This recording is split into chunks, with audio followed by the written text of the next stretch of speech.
Well, hello, welcome back to another episode of the Smart Panel. I've got Tez and Connor here with me from Luxia Smart Homes, and today we're going to talk about non-standard home automation uses.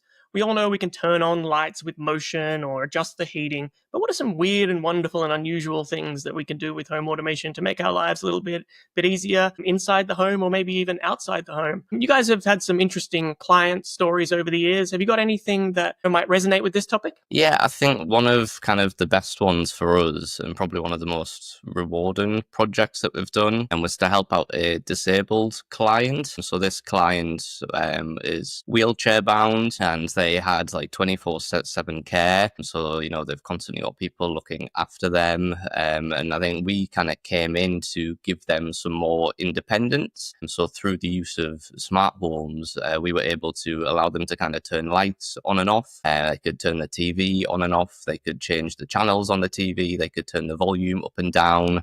They could open and close blinds. They could play music throughout the house. They could adjust the heating. They can do all of these things, which, like, to us three, is like just a thing that we can do. We can get up, we can turn lights on and off, we can close blinds. But to this individual, they have care for that, and they had to have someone do all of those things for them. Whereas now they can do it themselves. And I think being able to kind of give someone that level of independence that they've probably never had before was quite a rewarding task, and they were obviously overjoyed with it as well. I think that's a really great approach with a smart home. You're not just using it for the standard kind of turning your lights on and off with like a motion sensor and stuff and kind of the ways that someone would typically approach it. You're using it to actually improve someone's life, which I think is a really good way to utilize a smart home. How did they interact with the smart home? What was different about the way that they needed to interact? Did you create a tablet or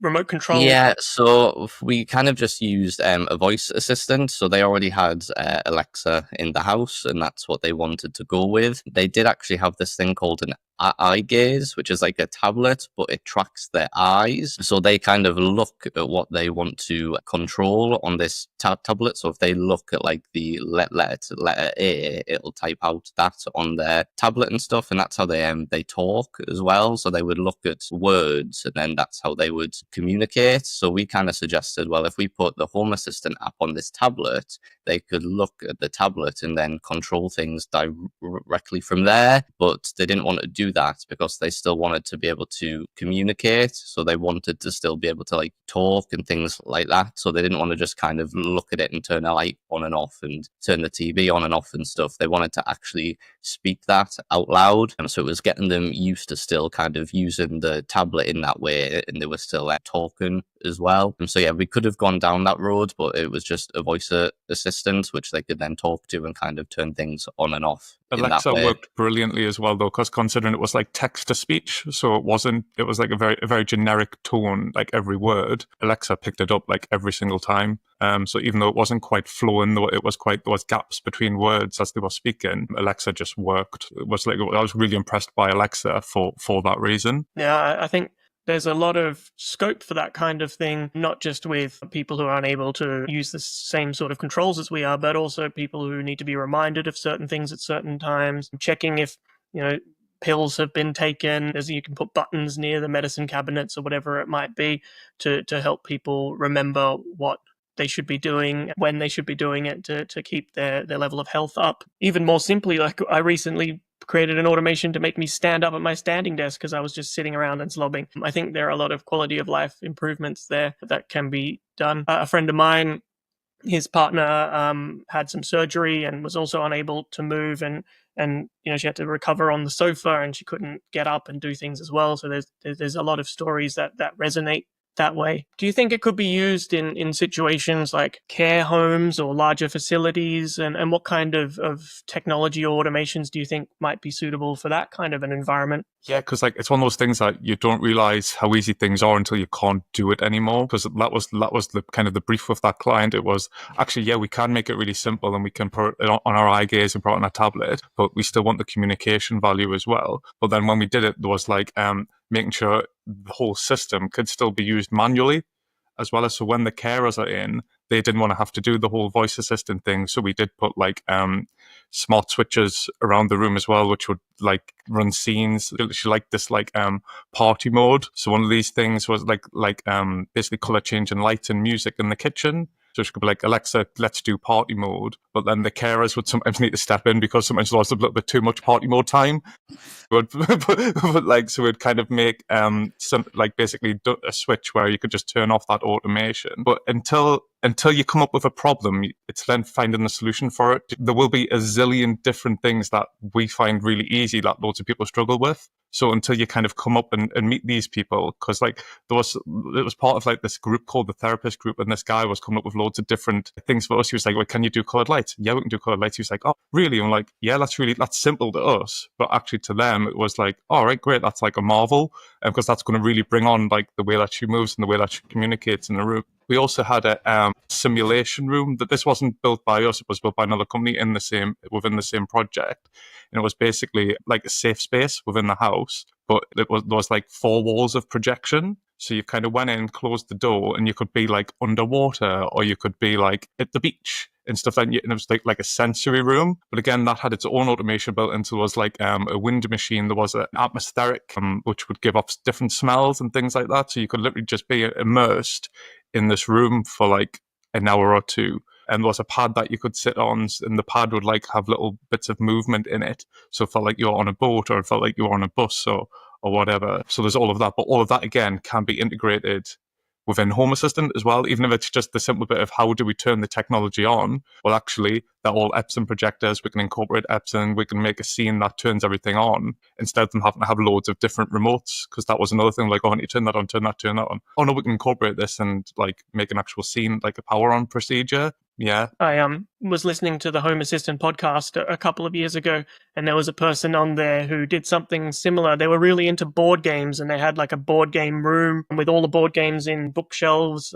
and they would take out the board game they were going to play that night and place it at a place in the living room, and it had a NFC like sticker on it that then activated a scene related to that board game. So if they were playing like, I don't know, like a sea-based board game, the lights would go blue and it would play ocean sounds, and they would have a different scene for every board game that would automatically come on as they placed the game box in a certain location. I think we can often be guilty as nerds for being solution-oriented. We look for a solution to a problem that doesn't really exist. So we often have like, hey, we can make colored lights. What will I use this for? So it's really great to hear it the other way around, where there is a problem.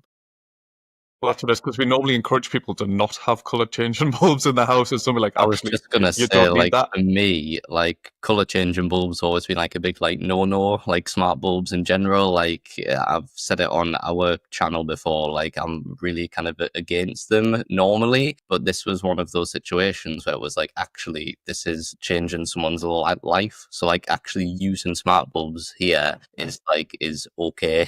Like, you know, it's for me, I don't have a use for it, but that doesn't mean that other people don't. I think that's the other thing with smart homes as well. I think we get kind of so caught up in what we're trying to do that you sometimes forget that actually there's other perspectives as well, and there's other ways to use that product. I think we just get a little bit wrapped up in our own homes and stuff. But actually, there's like a lot more ways to use Home Assistant. I think that's one of the great things about my channel, is that people comment and say, this is what I've done in my home, and I learned so much about other uses for smart homes. One of the reasons I use colored lights is for notifications. So to let me know that someone's at the door, it flashes red and blue. I try not to use my ceiling lights for that kind of thing. I use accent LED strips, that type of thing. Now, I think, there are smart home uses outside of people's houses as well. I think there's probably a potential in hotels or Airbnbs or something like that. Have you come across any uses in that sort of an environment in your business? Yeah, Airbnbs with noise monitoring and noise pollution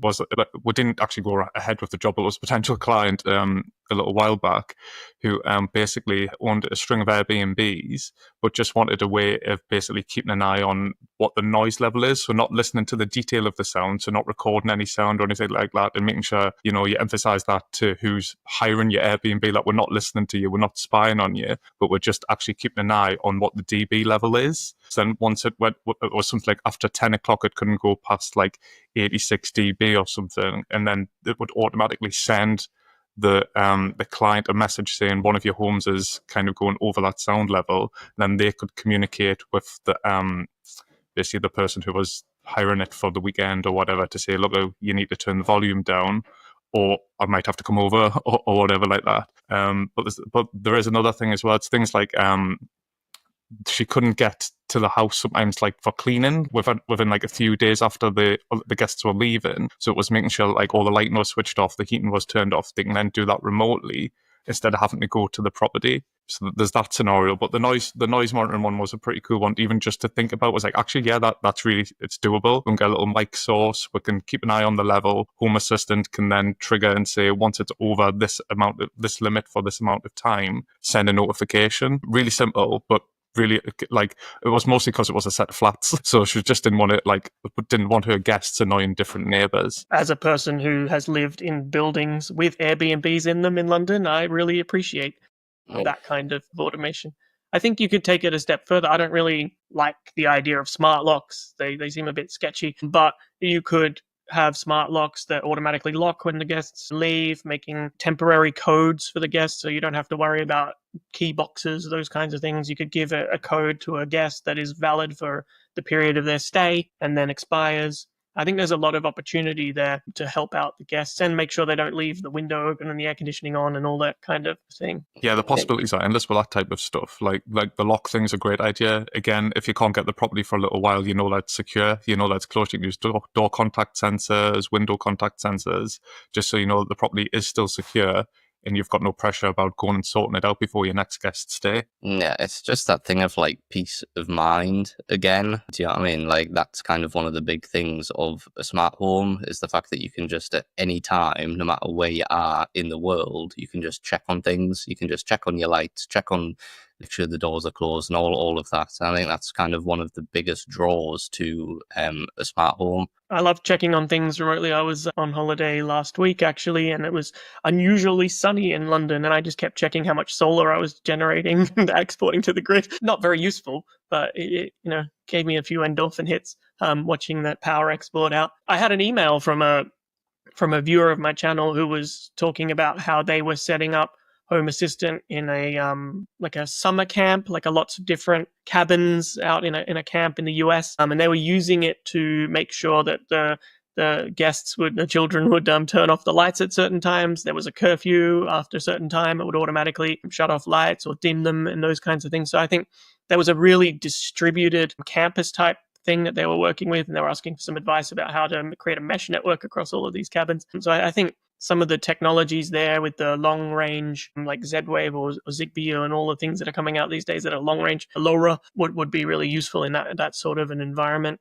I know you've had sort of distance problems in some of your jobs with gates that are hundreds of meters from houses and things. How do you normally bridge gaps, for lack of a better term? Yeah, I think, the obvious kind of answer is just to run in a cable. That's kind of like, if you can do that, that is like the best approach. But obviously, I know that like certain circumstances, that's just not possible, whether it's like a budget reason or it's not an accessible location. So I think for us, it's kind of making sure that you've got enough routers in between wherever it is you're trying to get to. And that's kind of the biggest thing you can do is just kind of pad out that mesh. So one of the jobs that we were at recently, they had a coordinator and then they had, I don't know, maybe like 30 switches. But all of these switches were battery. So they were all end devices trying to get back to a coordinator, but they were dotted all around the house and it was quite a large house. And this had been installed before us. So we were on site to actually try and fix the things. And straight away, as soon as we turned up, we were like, there's one coordinator here and like a ton of battery devices. That's the problem. You've got too many things just trying to get back to one spot and some of them are too far away.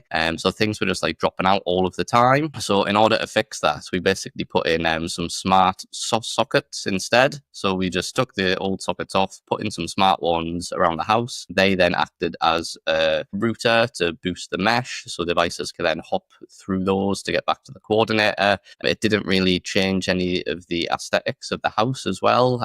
We used the Click Smart Plus sockets. They're like really, really, really good sockets. You you can get them in loads of different like colors as well, like just standard white, black, kind of like a chrome finish, gold and stuff. And so you can match them in quite well.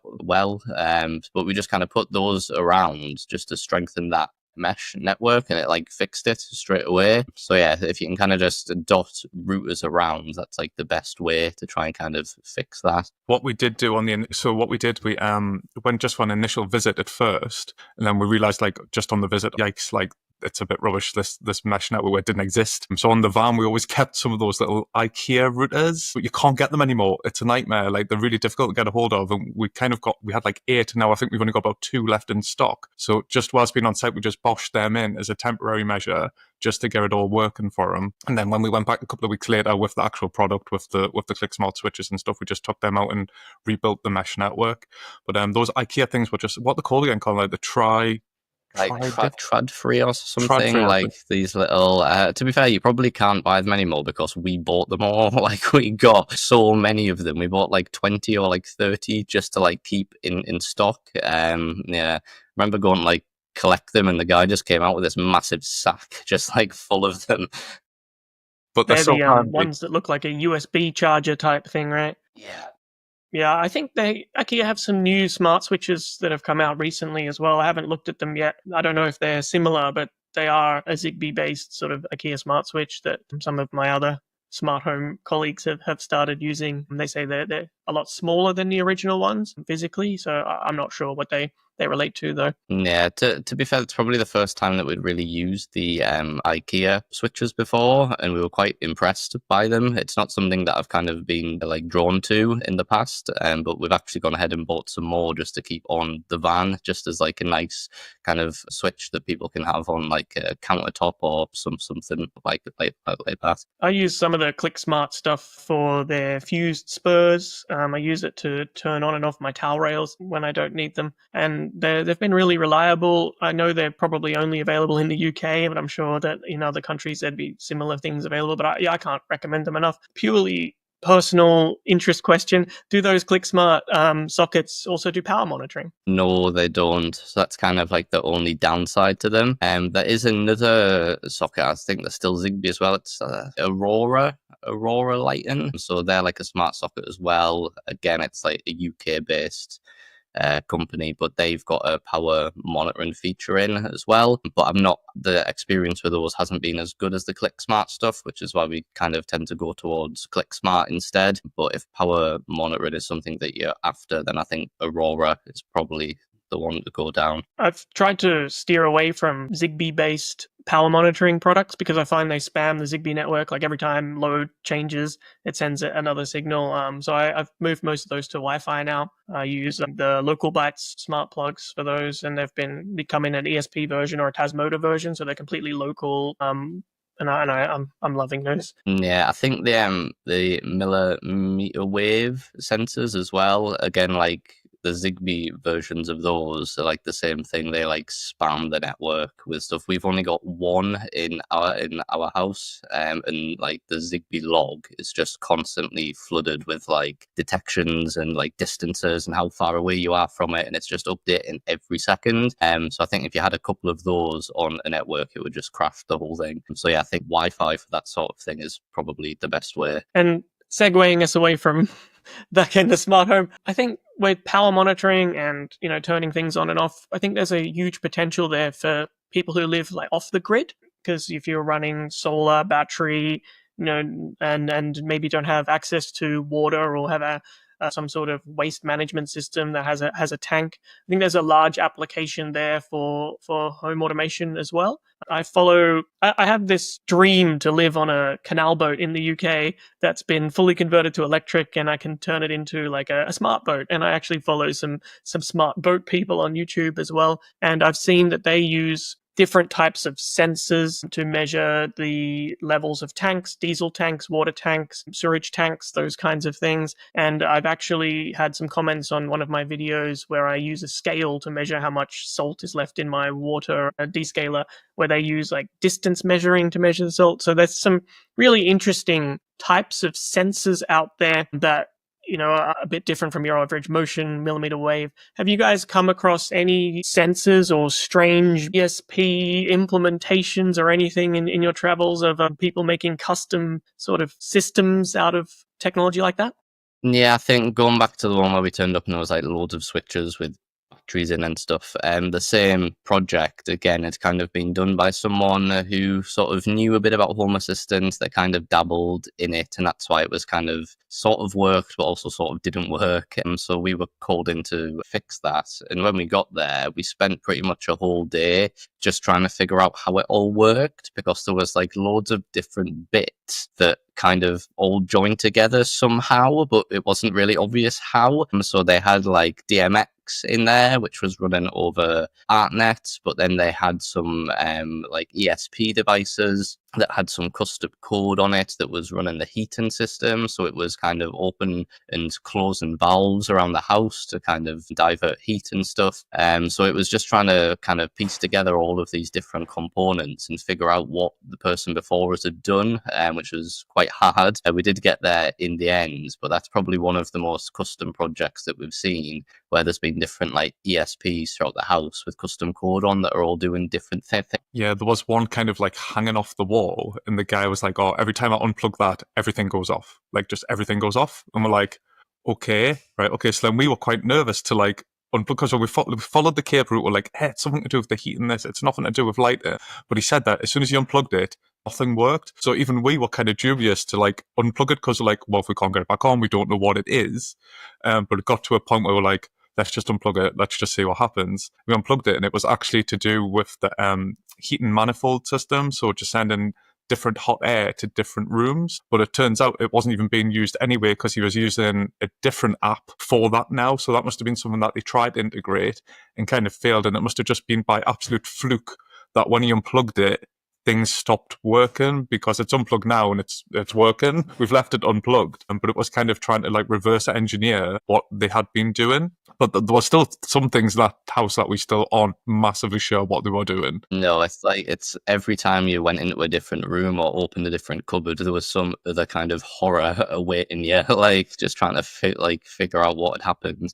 There was like a heat miser underfloor heating controller up in the loft, but it had its front like ripped off, and then there was loads of like different relays coming out of it with like loads of cabling like coming out the front of it and stuff. And I was just like, I have no idea what's going on here. Like just trying to kind of figure out what that was trying to do.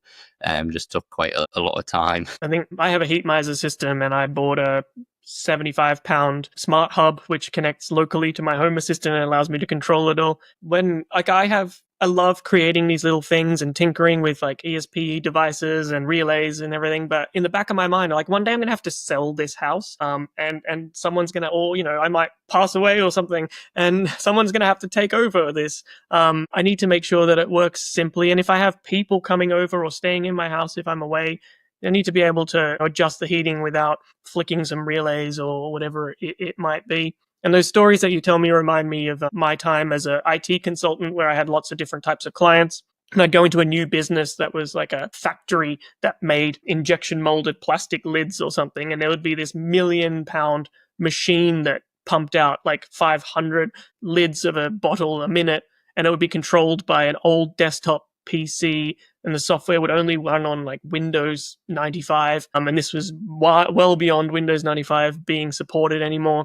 And if you went near it and like sneezed, the machine would stop and the production run would stop, and it would cause millions of pounds of stopped business, while it was down. That anxiety that I felt every time I went anywhere near those machines, or someone's like, yeah, it's making a weird noise. Can you fix it? I'm like, I don't want to touch it. I don't want to go anywhere near it. It's the kind of modern equivalent of the devices that you're seeing now. But it's the same with us even working in the theatre. So the theatre that we used to work in used to have like a sound web system, which used to control basically all of the audio. And it used to run on a Windows XP machine, which was just haggard. It was finished. It was like, if that machine dies, we no longer have audio. Like, at all. So we eventually like baby step at a time. So kind of sorted out like the delay system and then sorted out the main house P and kind of like just tried to remove that system completely. But it had been integrated in the whole building. So like when the building was built, all the infrastructure was built around this SoundWeb system, which now we've eventually managed to get out. But and nobody knew how it worked either. It was one of those where it kind of like someone had tweaked it a little bit, then tweaked it a little bit else, and then kind of left it for a little bit. And then it was just like, yikes, but it was all just on this massive like Windows XP tower. And if you turned it off, that was it. It was over. It was just like no audio, not good. Yeah, I think kind of going back to that point of like selling a house as well and kind of making sure that it's fit for the next person is quite important. But I think as well, if you're also like renting a house, so it might not be yours, I think that also kind of drastically changes how you would approach things. Because obviously eventually you're going to have to kind of move away from there and someone else is then going to come in. So you've got to be able to take all that smart home stuff out, but also it can't cause any damage as well. So, I think trying to create like a smart rented property is probably quite hard. It's not something that we've come across yet. I have talked to people either on like YouTube or Discord and stuff who do rent, and they are trying to kind of create a smart home, and they've said like it's quite hard for them because everything that they watch online, that like some of the stuff they can't really do, so they're watching these tutorials that aren't quite fit for them. So yeah, I think that approach would be quite difficult as well. That's how I started my smart home journey. This is the first house that I've ever owned. Before that, I was always renting. And I can tell you that you use a lot of lamps and smart bulbs. You can use blue tack to put sensors up. You don't touch any of the wiring or any of those things. And I started my journey that way, and I learned a lot of things. When I moved out, I did leave my Nest doorbell stuck to the front and said, that's for the next tenant. Like, I'm not even going to bother unwiring that. It's a donation now. And I also learnt some lessons about double-sided tape and paint, and ripped some unfortunate holes into the rental property as I moved out. I apologize for that if the person who I rented from is watching.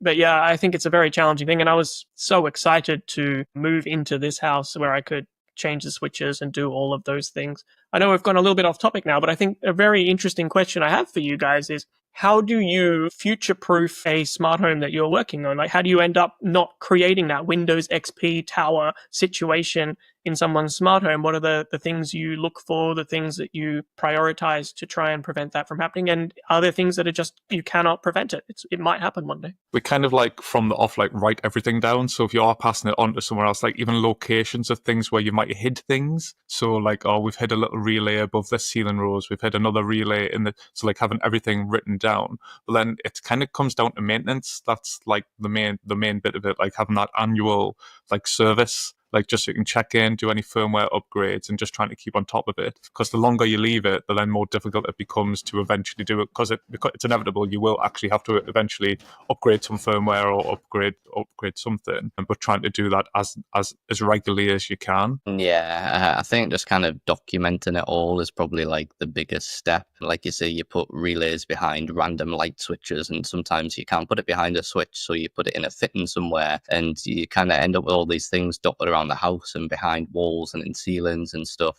You might change some of the cabling around to make something work, and I think just sort of taking a note of all of that is probably one of the most important things, so that you can actually come back to it, not just when you kind of sell the house and stuff, but also for yourself as well. So if you think, oh, actually I want to change how that works, you're not having to kind of figure out what you've done. You can just go back and look at the pictures and read what you've wrote. So yeah, kind of documenting things and then just keeping things up to date, like Ted said, because the longer you leave an update, then the worse it's going to get kind of by the time you come around to do it, especially if there's like big breaking changes. I know Zigbee to MQTT had quite a big update a couple of months ago, and the forums were just like flooded with like, my smart home doesn't work anymore, my lights don't work, my switches don't work and stuff. And so I think it's just really important to kind of read the breaking changes and just keep on top of that. It doesn't always help though. One Zigbee to MQTT update, all my blinds just started going in reverse, so they would open instead of close and close instead of open,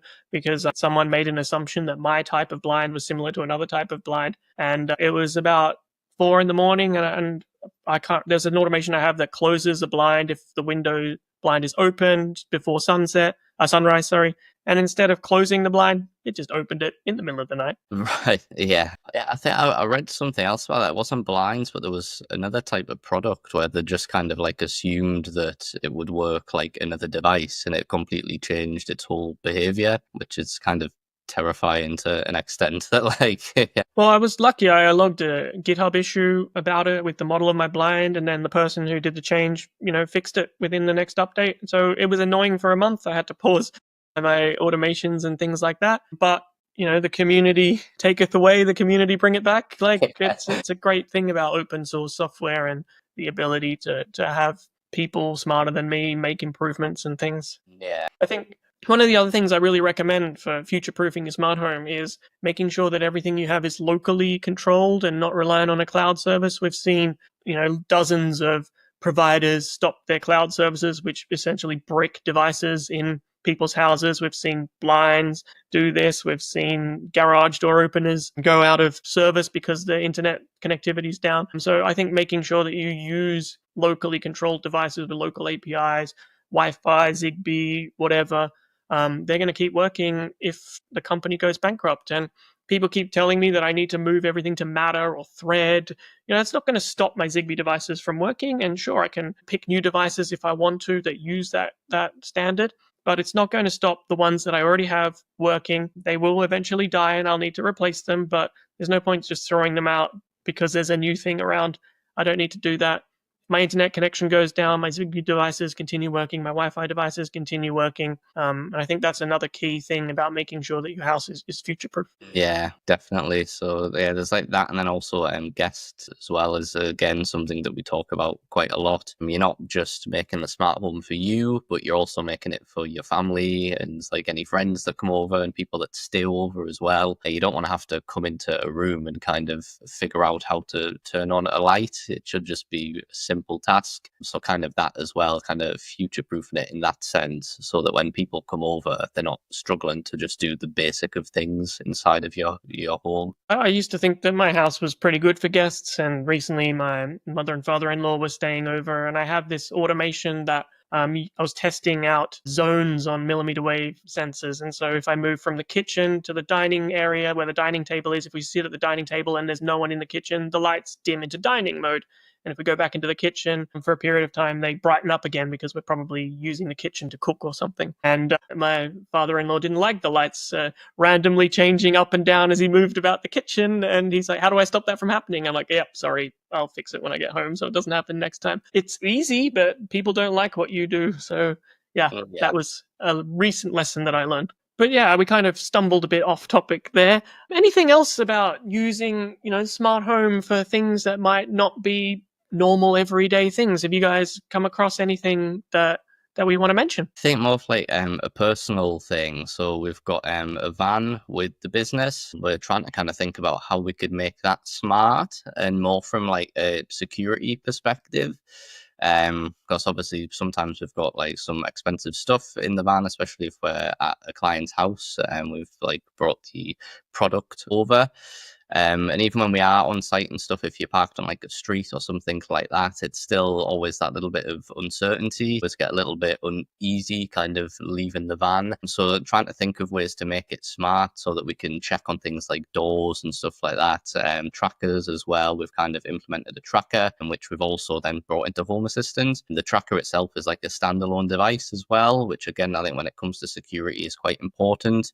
It doesn't rely on Home Assistant or the smart home itself. It can kind of do its own thing and it's got its own app. But I like being able to bring it into Home Assistant because that's what we use the most. And then we can bring it into automations so that we can kind of link it in with like the house alarm and things like that. So if it leaves the property whilst the house is alarmed, or, it can like notify us and set the alarm off and just kind of things like that. Being able to check on like door statuses and stuff. But yeah, we're just at the moment kind of like trying to like brainstorm different ways to make it smart. We're not quite there yet, but yeah. We did mess up a little bit with the van tracker. So we used to have this automation that if both of us left the house, it knew by our mobile phones and then everything would kind of like close down in the house. It's like all the lights would go off, la la la. But Home Assistant was obviously seeing the van as that entity as well as another thing. So even though the van, if we went out in the car, it still thought, well, there's somebody in because the van's here. But what did you do to fix that? Because Connor fixed Yeah, that the other day. yeah, there was about a week where we'd keep coming back home and there'd still be like lights on and things wouldn't have gone off properly, and I was like, what is going on? Like, why isn't this doing what it's doing? So I went into the traces to trace what it was doing, and then I saw it was like returning like a value of 1, and then it was saying that its normal value is 3, and I was like, hang on a minute, it should be 2, and then I was like, oh wait, it now thinks that there's another person because of the van, so I kind of had to put it all together, and I was like, right, so I just had to kind of exclude the van from that automation. But even just like things like that, like Caught was out because it's just something that you've kind of thrown in and then not thought, well, actually, that's going to have an effect on other automations as well. It wasn't until it went wrong that it was like, oh, hang on a minute, we need to try and kind of exclude that from here. Yeah, it's been caught out by things like that as well because my dog has a tracker, and I've had to create different types of automations. The other day he was asleep on the carpet and the robot vacuum cleaner like crashed into him because it runs when we leave the house. Also, I've seen on the camera him plunge into darkness as we leave the house, and I like to keep the lights on for the dog. So yeah, I've run into that sort of problem before. And before we started chatting, you mentioned another vehicle automation to do with paying tolls. Do you want to explain that one? Oh, the Tyne Tunnel in Newcastle, it's caught me out so many times. So there used to be a system where you would pull up, you'd have to pay by cash or pay by your phone. So you had paid before you went through it, but they've removed all those kiosks now, and it's literally just drive through. It recognizes your reg, and then you get you get to the next day to pay the toll. And obviously we don't use it that often, and once you've drove through it and come back home, you kind of just forget. Well, I forgot like 3 times and got fined like 3 different occasions, and Connor was like, this is getting ridiculous, I'll create an automation. So now basically as soon as we go through the tunnel, Home Assistant will kind of spam my phone every 10 minutes going, have you paid the toll? And until I actually click pay the toll and click yes, then that kind of goes away. But that's actually saved hundreds of pounds. Like, I know it sounds ridiculous, like not paying the toll, but they don't remind you either. You just go through, it's done. Like, there's nothing. You don't get any text or anything like that to say you went through. Yeah, and the thing is as well, it was such a simple thing to set up. You just create a zone around the tunnel, and then just say, as soon as I enter or leave this zone, start to notify me until I press the actionable yes that I have paid, and then stop. Like, it was such like a simple kind of flow to do as well, and there was no extra kind of hardware involved. But like Tez said, it's probably saved like hundreds of pounds. It was so recognizable that when the envelope came through the door, I knew what it was before opening it. I was like, oh, the tunnel, man, I forgot about the tunnel. Like, that's what it is. But that'll never happen again now. We'll always pay. I think it's time to hook up a payment API so that it automatically pays the toll when you go through from your bank account or PayPal or something. Definitely. I've seen other zone type automations where if someone goes past the shops and there are items on their Home Assistant shopping list, it will send them like a notification of the things that they need to pick up, or going into certain locations in the house as well. Having, like, if someone goes past a motion sensor near the washing machine when it's unemptied, it will like send a notification, a voice notification, saying to do things. So I think these location-based reminders, these location-based automations are some very powerful things. Having the van as well, I was thinking you could use Bluetooth. I've seen people do that where they detect the Bluetooth beacon of the van in the driveway, and then if it goes away, you can trigger automations that way. I've seen people do that with their garbage bins. So if they're physically located next to the house, they haven't been taken out yet. If they drag them onto the street, the distance of the Bluetooth beacon changes so they know if bins have been taken out. So there's some similar veins there. That's clever. We should do that because we do have bin reminders, but that doesn't make we put it out. Like, it's like, oh, the recycling's due, right? Great, then we'll forget. So maybe we should do that with a Bluetooth thing. I mean, use the BLE beacon that I have attached to my dog. It's like a fiver. It has a watch battery in it that lasts about a year. You just sticky tape it to the bin, job done. Great, yeah, let's do that. Yeah. That's the next one. There you go. Hey, well, thanks for taking the time to chat with me today. I know we went a little bit round the houses on the topics, but I found the conversation interesting, and I hope everyone watching did as well. We promised to do more of these. We've just had life in the way and busy and not had a chance to catch up. But once again, it's been great to chat to you guys, and all the best. Yeah, no, thank you very much. We'll see you later.